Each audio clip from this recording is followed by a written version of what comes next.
Hi dear students, a warm good morning to all of you and welcome to one more session of immunology. Today we are going to talk about the organs of the immune system. In the previous sessions we had mentioned about the different cells which have been involved in the immune system.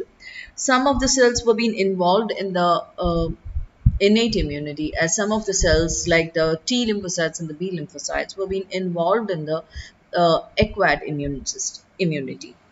Now, all these cells can be organized sometimes, and sometimes they would be formed from specialized organs.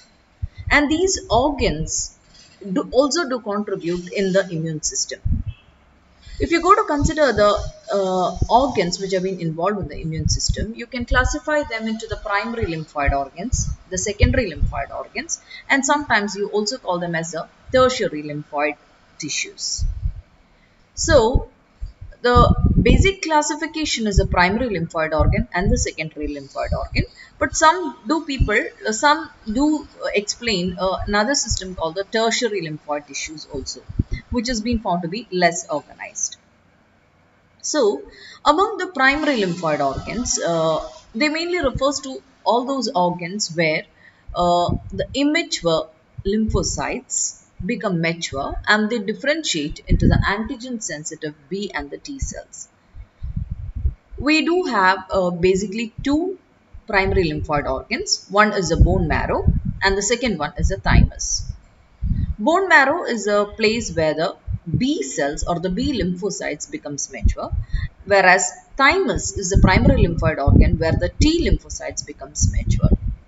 Both the B lymphocytes and the T lymphocytes are being found within the bone marrow, but the site of the maturation of the B lymphocyte and the T lymphocytes do have a difference. The T lymphocytes gets matured in the thymus and the B lymphocytes gets matured in the bone marrow itself. And these two organs mainly contribute the primary lymphoid organs. If you go to consider the secondary lymphoid organs, they mainly include the areas where the lymphocytes will encounter and bind with the antigen and which will trigger their proliferation and differentiation into fully active antigen specific effector cells. We know that prior to the exposure to the antigen, the B lymphocytes as well as the T lymphocytes are being found to be mature, but they are not being found to be antigen specific. So it is only after that the exposure to the antigen happens that a B lymphocytes and T lymphocytes becomes fully active and antigen specific. And this mainly happens within the secondary organs. Now the secondary lymphoid organs they can be either as fully formed organs like which we have the lymph node and the spleen, or sometimes you can also see some lymphoid tissues are also being considered to be as secondary lymphoid organs. They can include the mucosa associated lymphoid tissues such as like the gut, that is examples of the gut associated lymphoid tissues. These are some examples of the uh, gut associated of the malt. Okay, and sometimes you can also find some tertiary lymphoid tissue, that is which normally contain fewer lymphoid cells than the secondary lymphoid organs, and they can import lymphoid cells during an inflammatory response also. And most prominent among this is the cutaneous associated lymphoid tissues. So if you go to consider the organs of the immune system, you can either divide them as the primary lymphoid organs and the secondary lymphoid organs. Uh, the bone marrow, the spleen as will considered as a primary lymphoid organs, and the secondary lymphoid organs includes the lymphoid tissues. So if you go to look into this picture, you can see the bone marrow is mainly the site of the B cell development, and you have the thymus, which is the site for the T cell development. And sometimes the fetal liver and spleen is also being considered to be as a site of primary lymphoid organ, because the development of B cells do happen in the fetus within the primary lymphoid organs. And the secondary lymphoid organs, we can have different types. Like the spleen and the lymph node are the well organized ones, and the tissues can be found in various other regions called as the sometimes as in the tonsils, sometimes in the sometimes you can find it in the small intestine, and you can also see that the lymph nodes or the lymphatic vessels will drain out into the lymph nodes. We'll see what is each and everything. Now, if you go to consider the B lymphocytes, the B lymphocytes are mainly being formed within the bone marrow. What is a bone marrow? Bone marrow is basically a spongy tissue inside some of the bones. Now, if you consider the hip bone and the thigh bone, and within that there is a spongy tissue inside that is referred to as a bone marrow. And this bone marrow does contain some cells called the stem cells, which can develop into different types of cells like either RBC, WBC and all that. So the stem cells of the bone marrow will differentiate and form into the B lymphocytes. And in the case of mammals, the bone marrow is a site of B cell maturation. And you can see that when the B lymphocytes are getting matured within the bone marrow, some of the B lymphocytes will not be functioning properly, whereas they cannot recognize and respond against cell. So in such cases, those B lymphocytes are being negatively selected or not being allowed to multiply and develop or mature. Okay, so those B cells which can distinguish between the self and non-self, such B lymphocytes are allowed to mature within the bone marrow, and subsequently these B lymphocytes will enter into the bloodstream. So this is what is about the B cell formation, which mainly happens within the bone marrow. Now, the second primary lymphoid organ is the thymus. The thymus is a two-lobed structure, and it is mainly been found just above the heart, and the structure of the thymus is being found to decrease as the size, according to it decreases in sizes as the age increases. And within the thymus, you can see that the T lymphocytes becomes matured within the thymus. Now, if you just look here, this is your heart, and above the heart there is a bilobe structure, and that is referred to as a thymus. So, the precursor cells from that is the T lymphocyte precursor cells from the bone marrow will migrate into the outer cortex of the thymus, and they will proliferate over there. And what happens is, as the T lymphocytes proliferate, same as in the case of B lymphocytes, some of them would not be functioning properly, and 98% of the T lymphocytes which are not being functioning properly will die. And only those thymic cells, or only those T cells that could recognize and respond to the host as self and non-self. That is, if you are identifying, if some T lymphocytes are not able to identify the host tissue as self, then they are being what? They are being destroyed. And only those T cells which can distinguish between self and non-self, that T cells is being permitted to grow.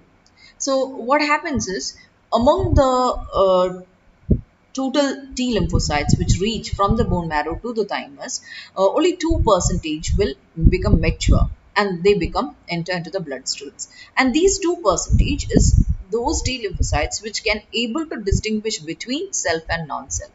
That is, they won't react against the self cells. If T lymphocytes are reacting against the self cells and trying to kill it, then such T lymphocytes are not allowed to mature, and 98% of them will die.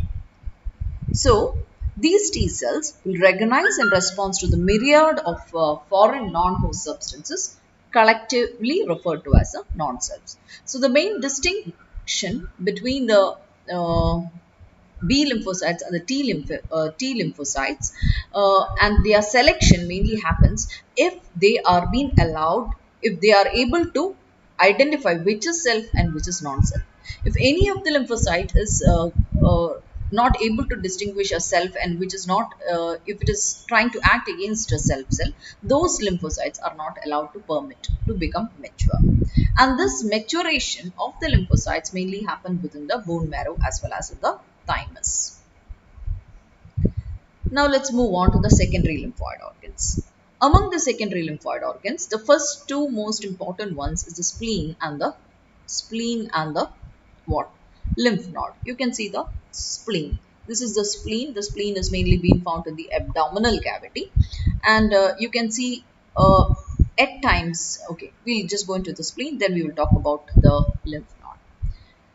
If you're going to consider spleen, it is a large organ which is being located in the abdominal cavity, and it mainly functions to filter the blood and trap the bloodborne particles to be assessed for the foreignness by phagocytes. So within the spleen itself, it's like a filter-like system. The blood is pumped and it will get filtered through the spleen, and within the spleen there are certain cells called, like macrophages and dendritic cells, which are considered to be as antigen presenting cells, or they can do the process of phagocytosis. So in the blood, when there are lots of pathogens and when they get filtered through the spleen, they get trapped within the spleen, and the macrophages and the dendritic cells which have been present within the spleen will phagocyte these pathogens, kill and digest it, and at the same time these macrophagic and dendritic cells will also present these digested antigens, pathogens into the lymphocytes, activating a specific immune response. So that's about the secondary lymphoid organ, spleen. Now let's move on to the lymph node. What is a lymph node? We all know that blood is circulating under a pressure through our blood vessels. But even when the blood is moving through the blood vessels, there exists some fluid which will seep out through the thin wall of the capillaries into the surrounding tissue. And this is called the interstitial fluid. And what happens is most of this fluid will return back to the blood through the capillary membranes. But even most of the fluid returns, some of the fluid will remain within the spaces in between the connective tissue, and they form a network of tiny open lymphatic capillaries. And then they will form into a large vessel called the lymphatic vessels. So this fluid which flows in between, this interstitial fluid which flows between the spaces of the connective tissue, is referred to as a what? Lymph. And they will drain out further to form a lymphatic vessel. And unlike the circulatory system, there is nothing to pump. Like in the circulatory system, you have a heart to pump the blood, but in the lymphatic system, we do not have a heart or anything like that. It is mainly by the movements or the muscular movements and all that the lymph fluid gets what spread throughout the various tissues. And these lymphatic vessels will further drain out at a particular junction called the lymph node, a bean-shaped structure. And within this lymph node, there is a lots of other type of cells like the macrophages and dendritic cells, which can phagocyte and trap the pathogens which will enter to the lymphatic system. So if any of the pathogen within the intercellular spaces is entering into the lymphatic tissue, fluid or the lymph fluid, and finally if they are being drained out into the lymph node, they get phagocytosed by the antigen presenting cells like the dendritic as well as the macrophages cells which have been present in the lymph node, and they are being phagocytosed and degraded. So lymph node are the sites where the immune responses are mounted to antigens within the lymph. And you can see that they do contain a network a reticular packed network with lymphocytes, macrophages and dendritic cells. And you can see that when the lymph percolates through the node, any particulate antigen that is brought in with the lymph will be trapped by this cellular network and they get digested. So that's about the secondary lymphoid organs, lymph node and spleen, which we have already done. We will be talking about the remaining lymphoid tissues in the next session. Thank you for now.